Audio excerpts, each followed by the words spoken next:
Está no ar o podcast Quero Mais Vida, um espaço dedicado à saúde, bem-estar e histórias inspiradoras para te ajudar a transformar propósito em ações. Olá, bem-vindos ao podcast Quero Mais Vida do Grupo Mira. Eu me chamo Letícia Marques e hoje eu estou aqui com a oncologista da Setas Oncologia, a doutora Rafaela Lanza. Hoje nós vamos falar sobre sono e imunidade, o descanso essencial na prevenção do câncer.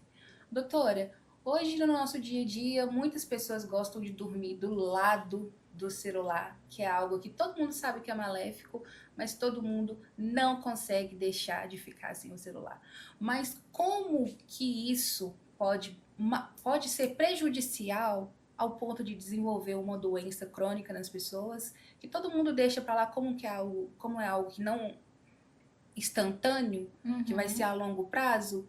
Como que isso pode gerar algo assim nas pessoas? Joia, vamos falar sobre isso, que é realmente um tema quente no momento e é muito importante, né? Primeiramente, boa tarde a todos. Então, a questão da tela, que a gente chama de luz azul, né? O que acontece? O nosso corpo, ele precisa do descanso. O sono é essencial para a nossa imunidade, tá? Através de um bom sono, a gente tem a redução ali do cortisol, que é o hormônio do estresse, a gente tem a produção da melatonina, que vai causar também reparos no nosso DNA, vai melhorar a nossa imunidade. Então, aquele estado de alerta do dia a dia, quanto mais a gente persistir nisso e negar para nós mesmos o descanso, menos a gente vai estar ajudando a nossa imunidade. E com isso a gente vai estar se prejudicando no sentido de estar mais susceptível a algumas comorbidades, a algumas doenças. Você falou sobre a melatonina. Eu já fui na farmácia, creio que todo mundo já foi. Todo mundo já viu aquelas cápsulazinhas, aquelas gominhas de melatonina. Qual que é o risco e qual que é o perigo de uma pessoa se automedicar? Comprar aquela melatonina e falar assim, vou comprar porque eu estou dormindo mal, mas não deixo o celular de lado, e começa a se medicar assim, e fala, só vou tomar e pronto. É uma coisa ambígua, né? Porque ao mesmo tempo que a pessoa está se automedicando para induzir o sono, ela está se mantendo em alerta com atividades estimuladoras. Sim. Então o corpo ele entra literalmente em parafuso, né? O grande problema de se automedicar talvez seja justamente a gente não está resolvendo de fato a raiz do problema.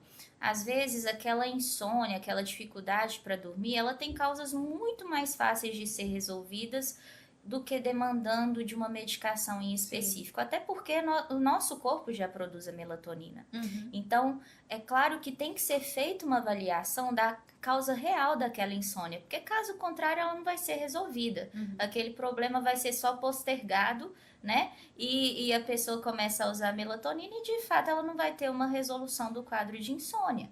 Porque na verdade às vezes é o excesso de estímulo que não está deixando que aquela pessoa descanse, que aquela pessoa durma, né? Então, o recomendado hoje pelas diversas diretrizes é pelo menos 30 minutos antes de dormir, reduzir o tempo de tela, né? Evitar, na verdade, né? Você, né, proporcionar atividades relaxantes, né? Já apagar também as luzes, tentar relaxar o organismo para que ele sim, naturalmente, seja induzido ao sono, né? Então, é claro que tem distúrbios específicos do sono que devem ser tratados, né, pelo médico do sono, né, que precisam de medicação, mas hoje em dia, na sociedade que a gente está vivendo, com esse tanto de estímulo a todo momento, o celular virou quase que uma parte integrada da gente, então a gente tem causas muito mais fáceis de ser contornadas do que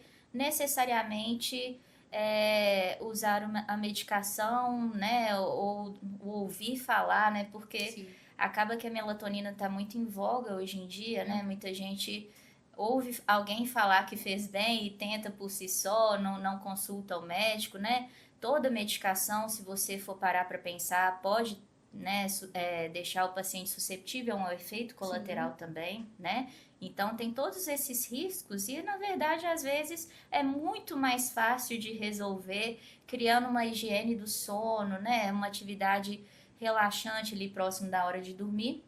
E é importantíssimo, né, que pelo menos 30 minutinhos antes de se deitar para descansar, reduzir o tempo de tela, ignorar o celular, desliga ele, deixa na mesinha, desliga não, né, porque hoje em dia ninguém desliga o celular, né, mas deixa ele ali no silencioso, do lado da cabeceira, deixa só o despertador para a hora que for acordar. Doutora, e eu já ouvi muito, pelo menos a minha mãe fala muito comigo em relação de dormir bem e saúde. A gente sabe que isso tem uma relação não só em acordar disposto, mas tem uma relação entre a nossa imunidade e um sono de qualidade? Com certeza, sem dúvida. É justamente o descanso, né? Essa baixa atividade cerebral, porque o sono nada mais é do que isso, né? A gente reduzindo a atividade cerebral para que o nosso corpo se recupere, o nosso corpo se restabeleça. A gente tem a produção de substâncias que a gente chama de citocinas, que são estimuladoras aí da imunidade. A gente tem um recrutamento maior de células de defesa.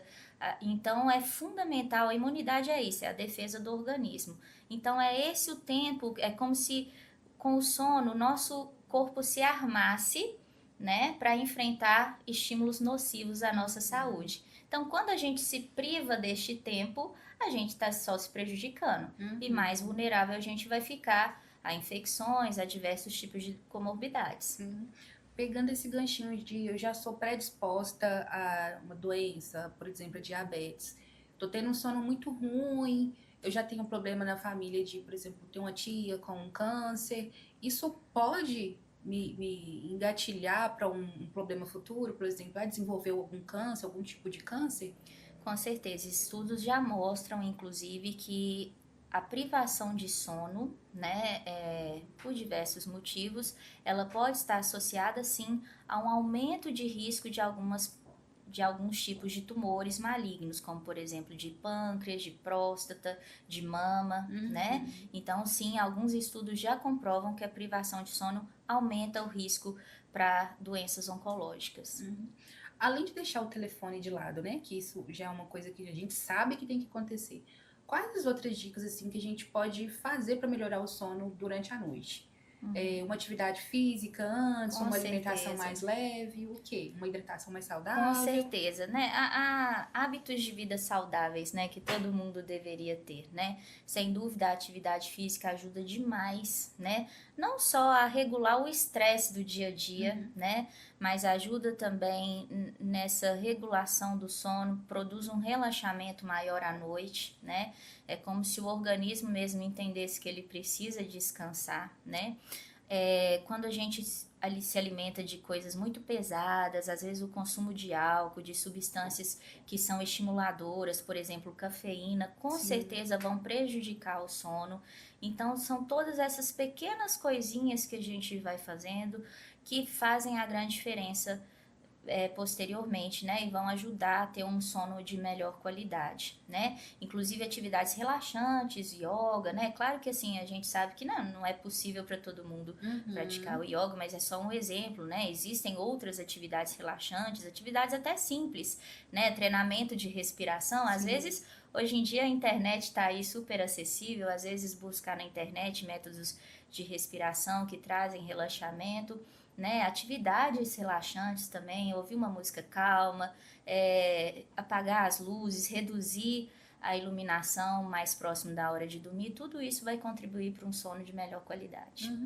Agora, para a gente pegar o gancho mais dos pacientes oncológicos, né? Porque às vezes a quimioterapia ela pode atrapalhar o sono do paciente, tem algum efeito colateral no sono do paciente? Existe isso? Não só a quimioterapia, mas também algumas medicações que a gente faz antes da quimioterapia, né, como pré-medicações para evitar alguns efeitos adversos, por exemplo, o uso de corticoides, não é incomum a gente usar muito corticoide durante o tratamento oncológico para reduzir os efeitos colaterais. O próprio corticoide por si só, por tempo prolongado, ele pode também causar um distúrbio de sono no paciente, induzir uma insônia.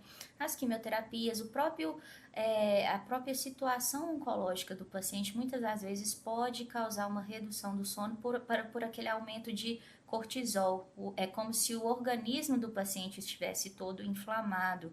Então a gente tem a liberação de muitas substâncias estressoras que vão causar aí aquele estado de alerta do corpo. Então, o paciente, em alguns casos, pode sim ter dificuldade para dormir, não só em questão, né, aí relacionada diretamente ao tratamento, mas a doença em si e também a medicações que a gente usa associadas aí ao tratamento, à quimioterapia, para reduzir os efeitos colaterais dela. E como que o paciente pode fazer para amenizar esses efeitos, para melhorar a qualidade do sono dele? O que a gente sempre orienta um paciente oncológico a fazer é tentar levar a vida da forma mais saudável possível, né? A alimentação tem que ser um grande foco do paciente, né? A gente pede para comer sempre alimentos saudáveis, evitar, né? Por exemplo, esse exemplo que eu dei da cafeína, mais à noite, tem que ser evitada, né? Quando o uso do corticoide é essencial para o paciente, às vezes passar a tomar apenas de manhã, evitar o uso à noite, né? Atividade física, não é porque o paciente está em um tratamento oncológico que ele deve deixar de se exercitar, né? A gente sabe que muitas das vezes o tratamento vai trazer uma certa fadiga, uma certa debilidade clínica, né? Mas aquele paciente que já pratica atividade física, por exemplo, ele não precisa parar de se exercitar durante o tratamento. Então, essas medidas também são válidas para o paciente oncológico. Claro que com algumas especificidades, né, que tem que ser sempre relatadas ao oncologista, para que justamente o oncologista possa ajustar as medicações, né, rever o tratamento, para que aquele paciente tenha a melhor qualidade de vida possível. E a gente está falando sobre a questão também da higiene do sono. Existe, a gente fala de dormir sobre 8 horas, né? 8 horas por noite. E essas horas é verdade mesmo? Ou tem menos horas ou mais horas? Sim, os estudos mostram, né, que de 7 a 9 horas, não precisa ser necessariamente 8 horas, as 8 horas, né? Cada organismo também tem um comportamento, né, diferenciado, né? Então, assim, a gente tem que saber também conhecer, né, o próprio corpo. A gente sabe quando a gente tem um sono de qualidade e acorda descansado, né, não acorda fadigado. Quando você acorda já cansado, parecendo que nem foi dormir, já é um mau sinal. Alguma coisa está errada, tem que ser revista, né? Então, não necessariamente todo mundo vai precisar dormir 8 horas marcadas no reloginho. Cada organismo é de um jeito, né? Os estudos mostram que, de fato, aí a média é de 7 a 9 horas, o ideal para a maioria das pessoas, mas cada ser humano é de uma maneira diferente. Então, o principal é você sentir que você está descansado, que aquele sono foi reparador, né? E que você realmente descansou. Sobre a questão da disposição. Doutora, você falou sobre acordar bem disposto, né? Às vezes, durante a nossa rotina, a gente está com uma rotina muito pesada, muito puxada, é a questão da ansiedade, do estresse também. As pessoas hoje em dia estão vivendo uma rotina muito acelerada e às vezes dorme só para dormir. É um sono que não descansa. É o famoso deitei e apaguei. Então já acorda com a cabeça acelerada, com a cabeça já doendo. Qual o impacto que esse sono pode gerar a longo prazo nas pessoas? Justamente, né, a gente tem algumas divisões aí do sono, né, vocês já devem ter ouvido falar do sono REM, né, do sono não REM. Então, assim, é no sono profundo, né, geralmente o sono REM, em que realmente a gente tem a liberação das substâncias que vão ser importantes para a nossa imunidade. Então, esse sono superficial, aquele sono que você dorme, mas você está alerta, qualquer coisinha te desperta, realmente não é um sono de qualidade. Então, quando o paciente ele tem esse tipo de comportamento ao dormir, é preciso ser revisto todas essas questões. Se é uma questão de ansiedade, o que precisa ser feito para controlar aquela ansiedade? Talvez, primeira coisa, identificar o que está te causando a ansiedade, que talvez seja também mais difícil, mas que às vezes através de uma terapia, através de uma atividade física, através de uma conversa com alguma pessoa amiga, isso possa ser melhor elaborado e, né, chegar à conclusão de uma estratégia de como resolver aquela ansiedade, né? Então, assim, se é um estresse cotidiano, né, hoje em dia realmente a gente vive um dia a dia que a gente está ligado nos 220, olhe lá, né? Tem muita coisa, muita informação chegando a todo momento. O celular não ajuda nesse sentido, né? É uma telinha que está a todo momento ali mantendo a gente estimulado. A gente fica naquela expectativa de receber uma mensagem, de ser respondido. Então, assim, a gente tem que reduzir esse estímulo, né?